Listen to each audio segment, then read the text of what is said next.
I love how you called your breast cancer a cosmic 2x4. Did I hear that right? Yes, you did. I love that because sometimes we really do need to get hit over the head by a 2x4 to recognize that we're not moving in the direction that is most authentic for us.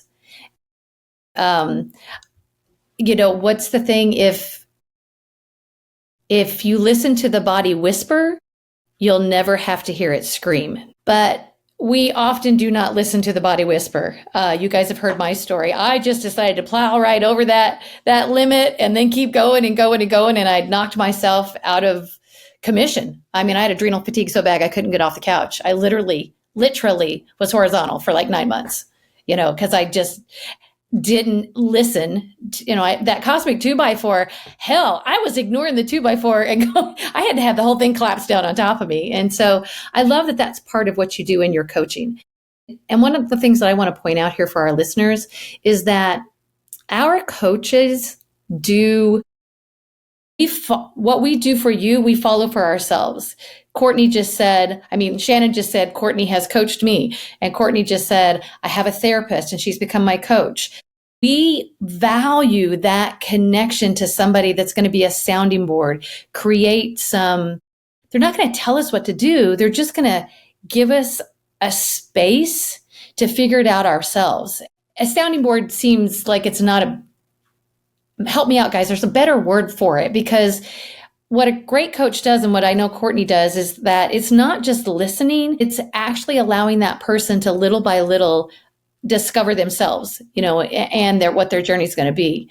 And so I love that you're talking about the help that you got, Courtney. And you just didn't wake up and be like, damn it, I've got it all figured out, so I'm going to help everybody else figure it out. No, we've all had these journeys, right? And I think that's what makes us authentic and able to connect on a greater level through our coaching. Yeah. Wouldn't you agree? I still don't have it all figured out.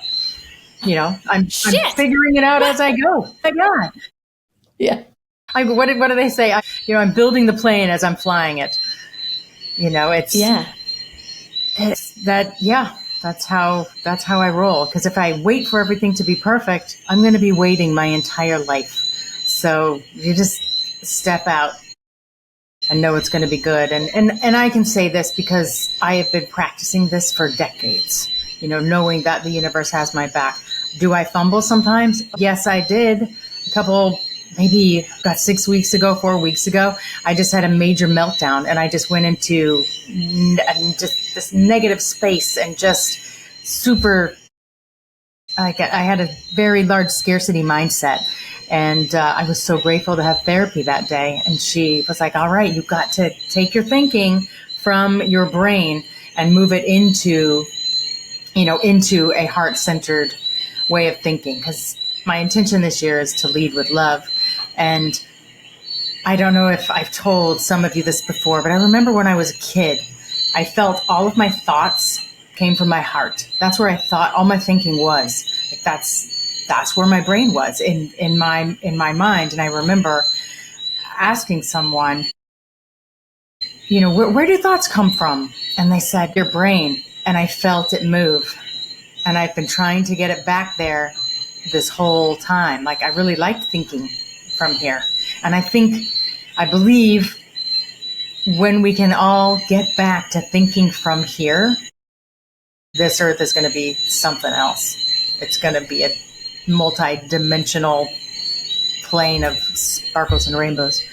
Unicorns too. I love sparkles and rainbows. Courtney says here she's putting her hand on her heart. Thank you. Right? Tyler. Yeah. Yes. Yeah. Once we all begin to think, we're using our heart brain, because we've got our brain, our gut brain, and we've got a heart brain for sure. We have a heart brain. Yeah. I've always said that our emotions are our compass, and when you pull those emotions in, and all of them are good, right? We tend to not want to feel the yucky ones, but the yucky ones have just as much information for us as the ones that feel good or joyful. And one of my big things about emotions, and that's what I love about health coaching, is allowing people to explore them all. And what you talk about, Courtney, bringing those emotions, you like, I got to feel this. I got to feel this. Why am I feeling this dissent? Why am I feeling this discord? Why am I so triggered?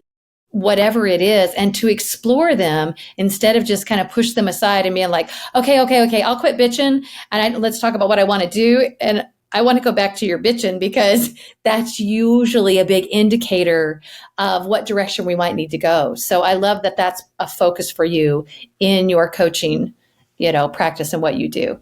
Yeah, I ask a lot of questions like, okay, Yeah. You're bitching about something. Let's keep digging. Like where is the deeper thing you're really upset about? And that can take some time if my clients don't want to uncover that or let me see it. That's okay when they're comfortable, and eventually they are. Then it happens, and we can start working on that. And once we get there, I like to take that belief that's deep down and work on reframing it with them, so it can still be there, a belief, but it is different and it is positive, and it will make your life go into a slightly different trajectory. And we've all got these deep-seated beliefs that need, well, I guess it depends. When you want to, when you're ready to work on any deep-seated beliefs, they can be massaged and worked through. And that's when your subconscious mind is just, when you rewrite these things, it goes to work for you. That's when synchronicities abound. And things just start lining up, and you're like, okay, wow, this is easy. And that feels good. I'm like, yeah, okay, it is easy because you're worth it. Period.